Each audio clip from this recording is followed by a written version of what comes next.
Shalom, selamat malam, Opa, Oma, di mana saja berada. Selamat berjumpa kembali dalam program saya dan PKLU GPIB membaca Alkitab bersama. Perkenalkan, saya Sugiyarti Sinaga, berjemaat di GPIB Immanuel DKI Jakarta.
Malam ini kita akan membaca Alkitab.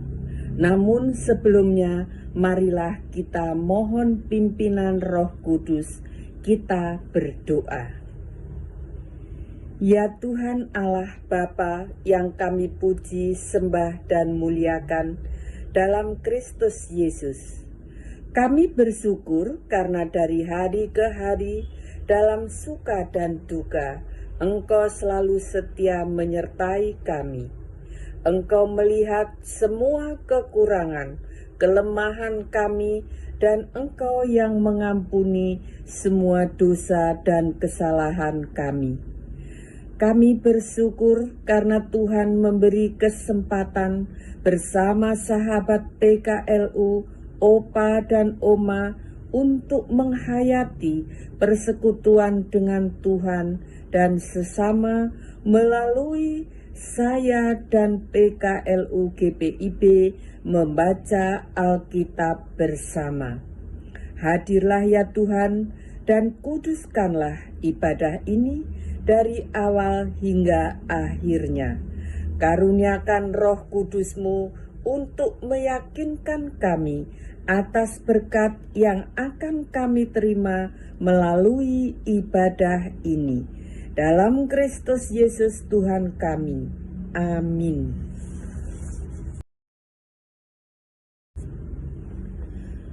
Pembacaan Alkitab dari Injil Lukas pasal 20 ayat 29 sampai dengan ayat yang ke-33 yang menyatakan, adalah 7 orang bersaudara.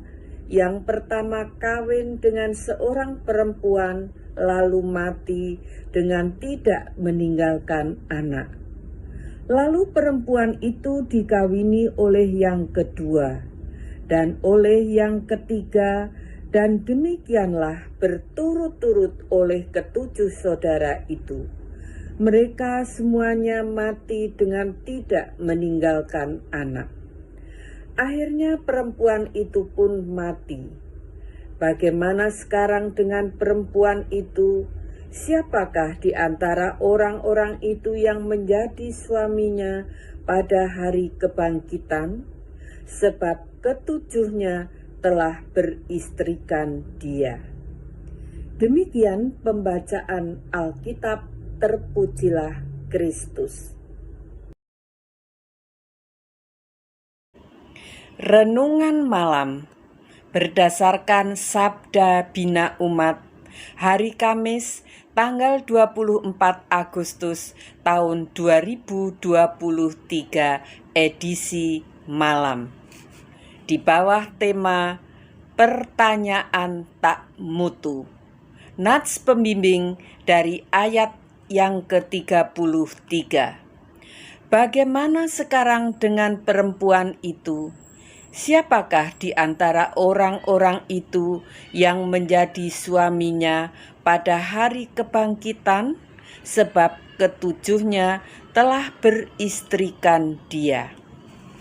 Sahabat PKLU, mungkin kita pernah menjumpai pernyataan ejekan tapi seolah serius, padahal tujuannya menghina, walau kesannya rasional tapi gak mutu. Contohnya, enak ya jadi orang Kristen, hidupnya sudah ditebus, jadi sekarang bebas untuk apa aja. Tentu pernyataan yang keliru itu bisa kita tanggapi.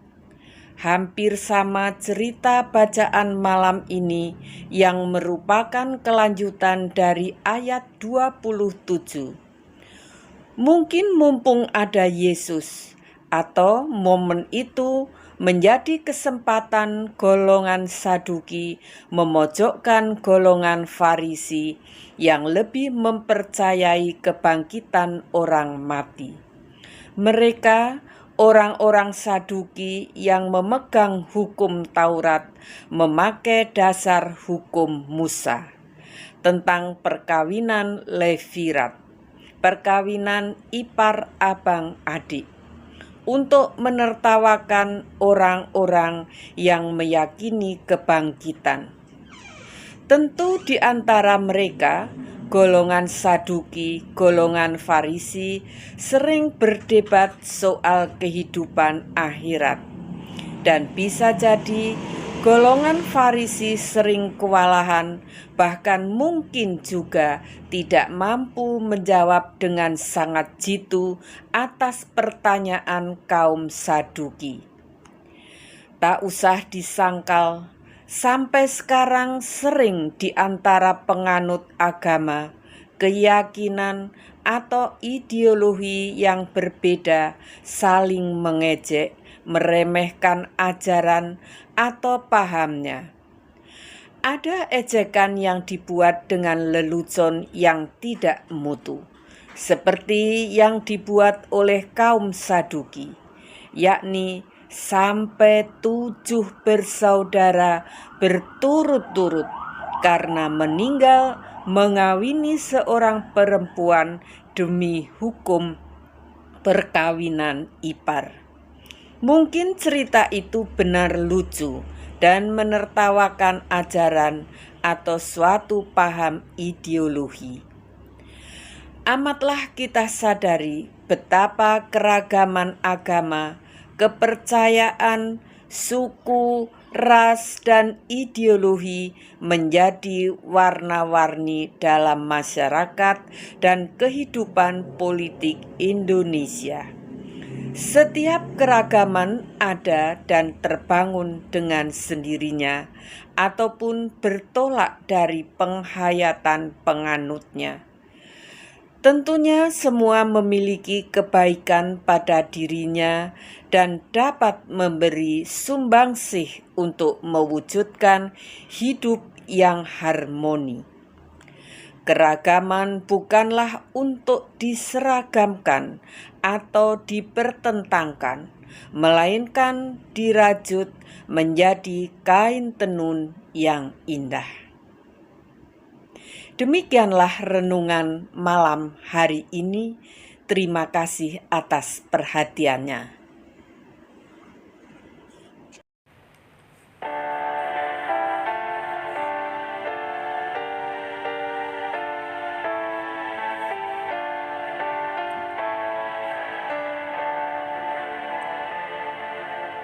Dalam rumah yang gembira, bunga Injil berseri. Dalam kasih yang setia, ku berbakti tak henti. Ruth, Deborah, dan Maria jadi contoh bagiku. Ku berjanji dan sedia, mara dapat ku tempuh.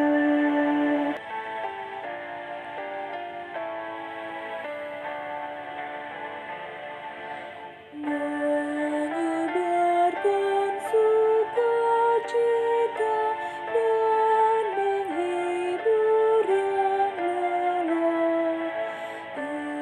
Itulah panggilan kita dalam dunia yang resah. Kita binalah bersama tunas bangsa yang besar, dalam hidup sederhana, dalam kasih yang segar.